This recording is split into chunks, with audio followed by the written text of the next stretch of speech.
Olá pessoal, tudo bem? Então estamos aqui no nosso curso módulo 1 de fundações, falando de fundações superficiais, e eu resolvi fazer esse vídeo porque eu identifiquei ao longo das nossas aulas e dos nossos últimos cursos, dos nossos encontros, naquela conversa de corredor, no cafezinho e nas dúvidas gerais dos alunos, sempre uma questão relacionada ao comportamento das areias e das argilas, principalmente na questão da presença da água. Então, eu separei aqui uma informação importante para a gente. Eu separei aqui um livro de mecânica dos solos fundamentais, quer dizer, um fundamento de mecânica dos solos, que é o Homero Caputo Pinto, volume 1. Né? E eu separei um gráfico, que é o gráfico trilinear dos solos. Então, eu vou apresentar esse gráfico para vocês aqui, de forma que vocês consigam verificar, ó, e vou indicar aqui algumas coisas. É importante a gente verificar aqui nesse gráfico, ó, que eu tenho aqui em porcentagem. Por exemplo, eu tenho aqui porcentagem de argila, 100% de argila. E aqui a porcentagem vai caindo até chegar no silt. Eu tenho 100% de areia, ó, a porcentagem de areia vai caindo. Então eu tenho pouca areia, muita argila. Então eu tenho uma mistura de argila com areia. Então eu começo a ter aqui, ó, areia com argila, areia com argila. Eu tenho o silt que está aqui, ó, silt, 100% de silt misturado com areia, e o que a gente chama de lemo aqui no meio é uma tradução antiga feita para o barro, né? Então a gente tem esse gráfico que chama-se classificação trilinear dos solos. E eu achei importante mostrar porque esse gráfico tem uma ligação fundamental com as granulometrias do solo que nós vimos na nossa primeira aula. Né, que é aquela classificação que vem da argila, que são as granulometrias menores, os siltes medianos, e depois vai as areias finas, médias, grossas, até o pedregulho. Mas eu resolvi mostrar esse gráfico complementar aquele da granulometria, porque é a formação do solo. Então eu posso ter vários tipos de solo, eu tenho a estratificação do substrato, então eu vou ter vários comportamentos e vários solos ali um abaixo do outro. E nesse mesmo livro, em todos os livros de mecânica dos solos, tem sempre um capítulo falando da compressibilidade. Se você procurar, todo o livro de mecânica dos solos e de fundações fala da compressibilidade e fala do processo de adensamento, então a relação de compressão, como que o solo sofre essa compressão, né? E essa é a dúvida, é por isso que eu fiz o vídeo, né?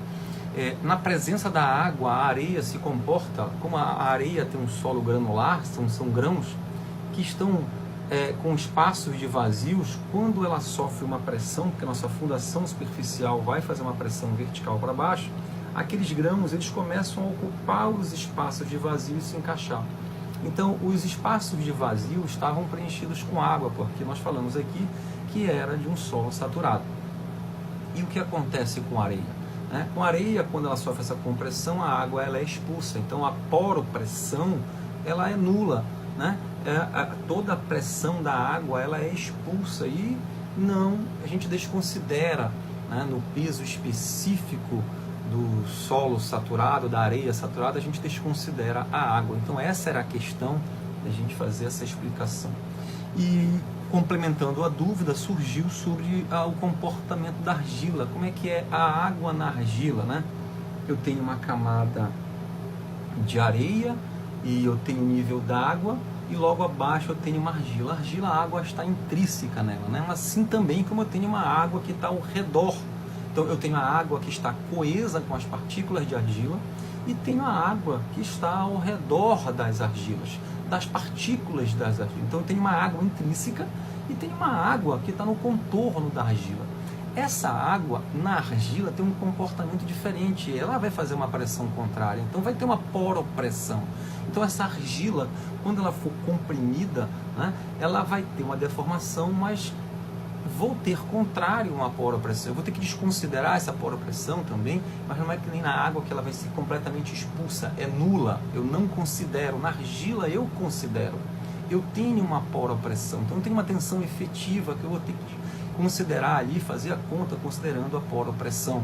Principalmente as argilas moles, saturadas, elas têm essa característica de ser um solo perigoso, quer dizer, um solo frágil, um solo cuidadoso, eu quero dizer, para o caso de fundações, da gente considerar a água que é intrínseca, que faz parte da coesão das partículas, mas a água que está também ali ao redor, ocupando os espaços de vazio que vão ser prejudiciais, vão piorar o estado da nossa argila, tá bom? Então é importante vocês procurarem material sobre mecânica dos solos, sobre compressibilidade e lerem um pouco, também se informar, tirar dúvida, falar com a gente, abrir um tópico e assim por diante. Estamos aí disponíveis para a gente conversar sobre isso. Um outro assunto também complementando sobre isso falando sobre solos colapsíveis. Eu tenho esse livro aqui do Sintra, que é um autor de vários livros de fundação, e eu vou ler aqui a definição de solo colapsível. Sabe por quê? Porque às vezes a gente acha que um solo colapsível é um solo fraco, né? É um solo apenas que está prestes a entrar em colapso, é isso, e que ele tem sempre a presença de água, mas nem sempre é isso. Uma definição de solo colapsível, eu vou ler rapidamente, ele fala assim, ó: em geral, os solos exibem um comportamento de tensão e deformação que pode ser representado por uma função contínua, né? Sabemos disso lá de mecânica dos solos. Porém, há certos solos porosos, quer dizer, que contêm poros, não saturados, quer dizer, secos. Então eu posso incluir uma areia seca, né, não saturada, quer dizer, não tem um nível d'água ali em cima da areia, como nós vimos no nosso curso, para os quais esse comportamento só é válido se forem mantidas as condições de baixa umidade. Quer dizer, baixa umidade, eu não tenho muita presença de água no solo, né? Se o teor de umidade for aumentado até um valor crítico, quer dizer, eu posso aumentar a umidade daquele solo por qualquer motivo, uma água vindo de um vazamento, um nível d'água subindo, uma chuva, qualquer motivo que leve a aumentar um teor até um valor crítico, mesmo sem atingir a completa saturação. Quer dizer, o solo não precisa estar saturado, eu não preciso ter o nível d'água sendo elevado para saturar completamente o solo. Ele só é o teor de umidade chegar até um certo valor crítico. O que acontece? Se o seu teor de umidade for aumentado até um certo valor crítico, mesmo sem atingir sua completa saturação, esses solos submetidos a um determinado estado de tensão sofrem uma brusca e acentuada redução de volume. É o que a gente chama de solo colapsível. Por exemplo, vou mostrar um exemplo para vocês aqui que fica bem claro aqui, ó. Tá vendo essa sapata, certo? Eu tenho aqui, ó, um solo colapsível, eu tenho nível d'água aqui para baixo e aqui eu tenho um tubo. Então, na realidade, o que eu tenho aqui, ó, eu tenho uma inundação provocada pela ruptura do tubo num tempo qualquer. Então essa inundação jogou água para cá, aumentou o teor de umidade desse solo. Então aumentou o teor de umidade desse solo até um certo valor crítico. Não necessariamente ele atingiu a saturação, porque a saturação estaria no nível d'água. O solo saturado está aqui para baixo, aqui o solo não está saturado. Só aumentou a umidade até um certo valor crítico. Esse solo é considerado um solo colapsível, um solo que é perigoso, e tem algumas regiões do país aí que esse solo se apresenta, que são regiões ali do nosso centro, alguma parte do sudeste, centro. Então são regiões que apresentam esses solos colapsíveis, né? Então temos que ter cuidado com esse tipo de solo também. Então eu fiz esse vídeo para tirar essa dúvida da presença da água na areia e na argila e falar também do solo colapsível, que não é um solo com a presença da água, mas com um teor de umidade, quer dizer, um pouquinho mais de água. Ele pode ser um solo também que nos chame a atenção para termos cuidado.